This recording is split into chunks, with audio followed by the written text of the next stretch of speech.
Sir నమస్తే sir. నమస్తే. ఏం పేరు? కేదార్నాథ్. కేదార్నాథ్ గారు ఏం చేస్తుంటారు? చేంజ్ బిజినెస్ చేస్తుంటా. ఎక్కడ సార్ ఉండేది? ఎక్కడ? ఇక్కడ ఎస్బీఐ పెద్ద పైన. జూబ్లీహిల్స్ కాన్స్టిట్యుయెన్సీయా? ఏమో ఇప్పుడు ఎస్బీఐ ఉంది కదా ఇక్కడ, దాని పైన ఉంటాం. సార్ ఇప్పుడు రాష్ట్రంలో కాంగ్రెస్ గవర్నమెంట్ రూలింగ్ లో ఉంది. సో ఎట్లా అనిపిస్తుంది మీకు పాలన పరంగా చూస్తుంటే?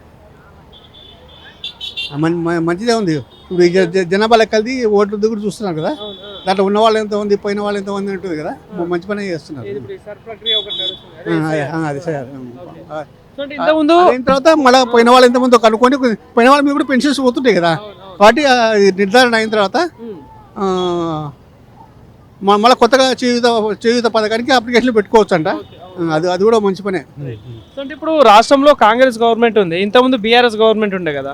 సో ఇది రెండు ప్రభుత్వాల మధ్యలో ఎట్లా అనిపిస్తుంది కంపారిజన్? ఏది మంచిగా అనిపిస్తుంది? ఎంతైనా కేసీఆర్ కొంచెం వయసు అనుభవం ఉంటుంది కదా, ఈయన కొంచెం ఇది కదా, కాబట్టి సీనియర్ సలహాలు తీసుకోవాలి. తీసుకుంటున్నారో లేదో తెలియదు మనకు, వాళ్ళు చెప్తున్నారో లేదో. పర్వాలేదు, బండి నడుస్తుంది. కానీ నెక్స్ట్ కేసీఆర్ వచ్చే ఛాన్సెస్ ఉన్నాయి. వాళ్ళకి గట్టిగా ప్రయత్నం చేస్తే కనుక వచ్చే ఛాన్సెస్ ఉన్నాయి. ఎందుకు అట్లా? ఏంటి కారణం ఏంటి?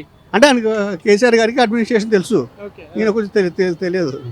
ఎవరిని సీనియర్లు కానీ అధికారులు కానీ చెప్తే తీసుకోవాలి, తీసుకుంటాడో లేదో కూడా తెలియదు.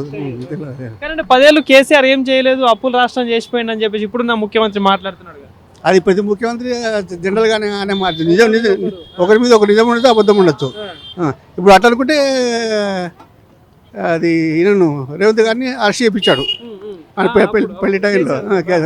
ఈయన కూడా చేయాలంటే చేయొచ్చు, కానీ మనం ఎందుకని మనం చేయట్లేదు. ఈయన చేత పవర్ ఉంది, అధికారులు ఉన్నారు, అందరూ ఉన్నారు కదా, చేయాలంటే చేయొచ్చు. మన వాళ్ళకి ఏమన్నా శాంతి ఉంటుంది మనకు తెలియదు కదా. అందరూ ఏమనుకుంటారంటే వేరు పేదవాళ్ళు అంటారు, కానీ పేదవాళ్ళుగానే ఉంటారు. పేదవాడి చేయి తీస్తాడు, ఉన్నవాడి వాడు. పైకి 4 మాటలు తూ అంటే చా అంటే చా అనుకుంటారు. మళ్ళీ ఫంక్షన్లు జరిగినప్పుడు, పెళ్ళిళ్ళు జరిగినప్పుడు ఒకరిలో జనరల్గా వెళ్తూనే ఉంటారు. కామన్ అది. కాబట్టి మధ్యలో మనం జనాలాగా చేయడం. ఇప్పుడున్న ప్రభుత్వం అంటే వస్తుంది అంటే ఇప్పుడున్న కాంగ్రెస్ గవర్నమెంట్ 6 గ్యారెంటీలను పథకాలు పెట్టింది కదా. సో ఏంటి మరి 6 గ్యారెంటీలలో ఏమైనా అందుతున్నాయా?